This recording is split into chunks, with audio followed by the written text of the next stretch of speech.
A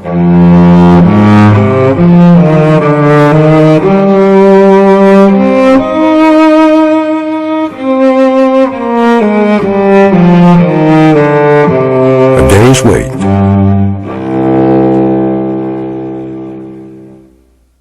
He came into the room to shut the windows while we were still in bed, and I saw he looked ill. He was shivering, his face was white, and he walked slowly as though it ached to move. "What's the matter, Schatz?" "I've got a headache." "You better go back to bed." "No, I'm all right." "You go to bed. I'll see you when I'm dressed."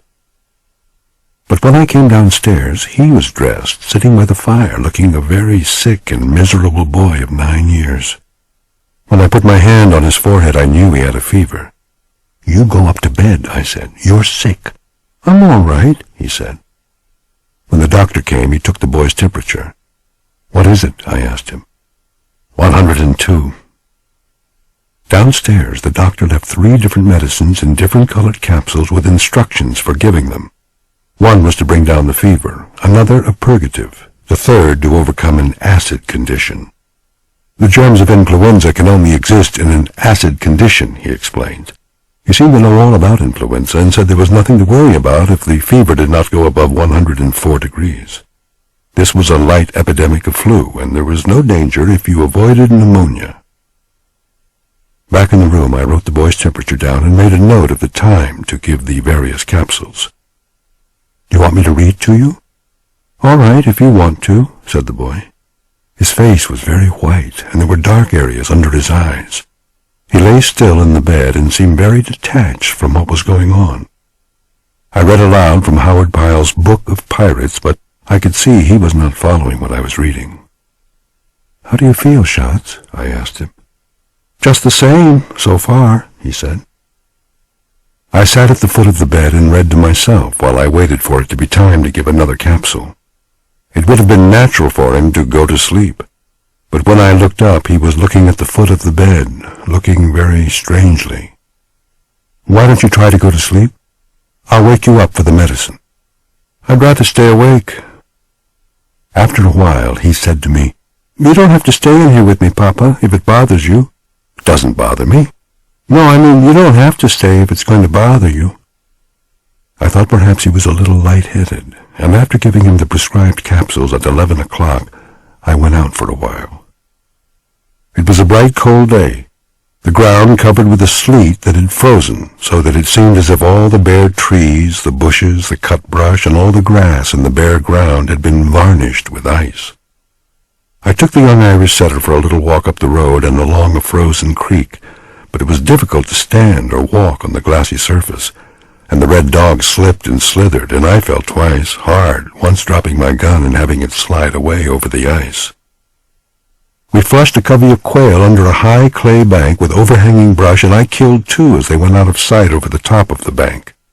Some of the covey lit in trees, but most of them scattered into brush piles, and it was necessary to jump on the ice-coated mounds of brush several times before they would flush. Coming out while you were poised unsteadily on the icy, springy brush, they made difficult shooting, and I killed 2, missed 5, and started back, pleased to have found a covey close to the house, and happy there were so many left to find on another day. At the house, they said the boy had refused to let anyone come into the room. "You can't come in," he said. "You mustn't get what I have." I went up to him and found him in exactly the position I had left him, white-faced, but with the tops of his cheeks flushed by the fever, staring still as he had stared at the foot of the bed. I took his temperature. "What is it?" "Something like 100, I said. It was 102 4/10. "It was 102, he said. "Who said so?" "The doctor." "Your temperature is all right," I said. "It's nothing to worry about." "I don't worry," he said, "but I can't keep from thinking." "Don't think," I said. "Just take it easy." "I'm taking it easy," he said, and looked straight ahead. He was evidently holding tight onto himself about something. "Take this with water." "Do you think it will do any good?" "Of course it will." I sat down and opened the pirate book and commenced to read, but I could see he was not following, so I stopped. "About what time do you think I'm going to die?" he asked. What? About how long will it be before I die? You aren't going to die. What's the matter with you? Yes, I am. I heard him say 102. People don't die with a fever of 102. That's a silly way to talk. I know they do. At school in France, the boys told me you can't live with 44 degrees. I've got 102. He had been waiting to die all day, ever since 9 o'clock in the morning. You poor shots, I said. Poor old shots. It's like miles and kilometers. You aren't going to die. That's a different thermometer. On that thermometer, 37 is normal. On this kind, it's 98. Are you sure? Absolutely, I said. It's like miles and kilometers. You know, like how many kilometers we make when we do 70 miles in the car? Oh, he said. But his gaze at the foot of the bed relaxed slowly.